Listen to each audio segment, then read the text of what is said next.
Time go. Okay, I copy. L1 sector. Yes, sir. I heard all that. Concur. Press on. News site. All right, very good. NTDST. Yes, sir. I need concurrent CLS and NASA to clear this.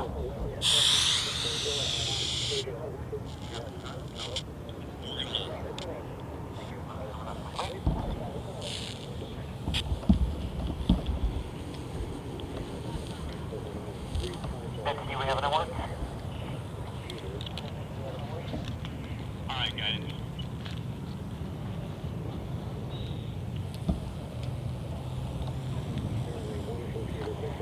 Just a reminder for folks, our launch back hold time is 3 minutes and 16 seconds.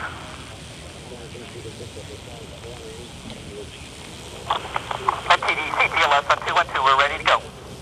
All right, very good. And launch director, with that cleanup, we're going to go ahead and proceed. Yes, sir, please do. All right, and all personnel, we are going to pick up the clock here momentarily. NTLS, you can resume the clock on your mark. Copy that. Countdown clock will resume on my mark. 3, 2, 1, mark. T-minus. Auto sequence start. Handoff to Atlantis' computers has occurred. Solid rocket booster nozzle steering check and work. 20. Firing chain is armed. 15.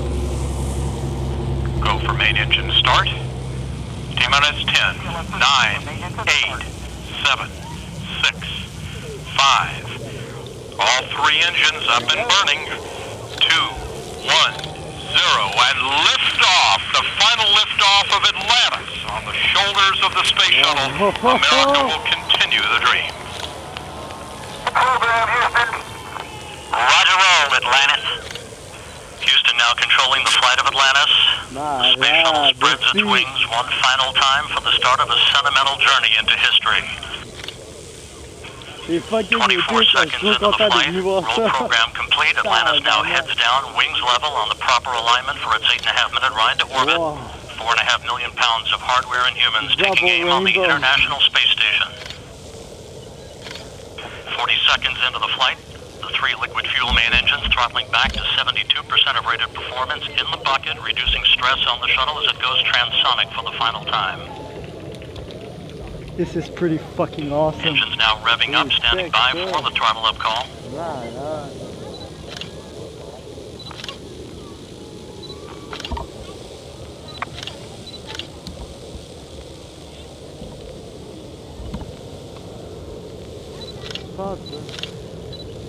Atlantis, go at throttle up, no action. Mustaches. Go with throttle up, no action on DPDT. That call from Capcom Barry Wilmore, a transducer, instrumentation only, no action required.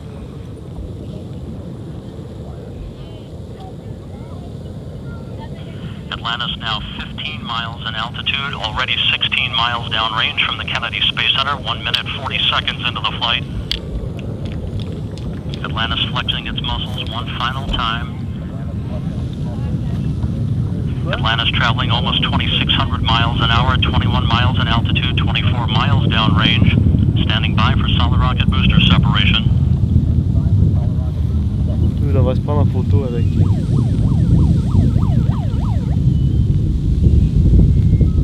T'entends ça? Booster officer confirms staging a good solid rocket booster separation. Guidance now converging. The main engine steering the shuttle on a pinpoint path to its preliminary orbit. 2 minutes 20 seconds into the flight. Atlantis already traveling 3,200 miles an hour, 35 miles in altitude, 50 miles downrange. The propulsion officer reports the orbital maneuvering system engines have ignited. Atlantis kicking on its afterburners for 1 minute 23 seconds for the final phase of powered flight. Atlantis, 2-engine TOW. 2-engine TOW.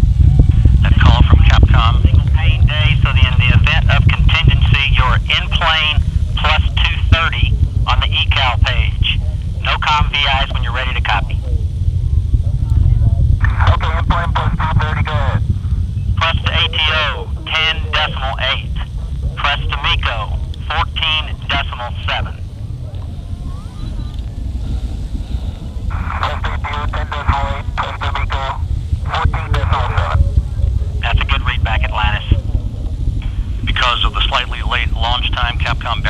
Wilmore reading up to pilot Doug Hurley the updated abort boundaries for Atlantis, which is flying on the singular power of its 3 liquid fuel main engines, draining a half a ton of fuel per second from the shuttle's large fuel tank. 3.5 minutes into the flight, Atlantis traveling 4,200 miles an hour, 54 miles in altitude, already 120 miles downrange from the Kennedy Space Center. 3 good main engines, 3 good auxiliary power units, 3 good fuel cells for Atlantis.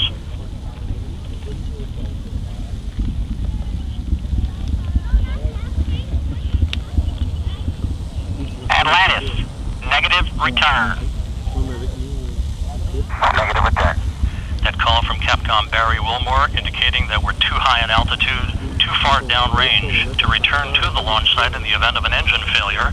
However, Atlantis' 3 engines performing perfectly. 4 minutes, 20 seconds into the flight.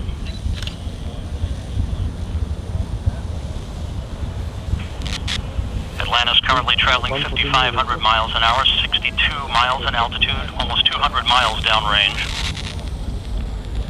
4 minutes of powered flight remaining.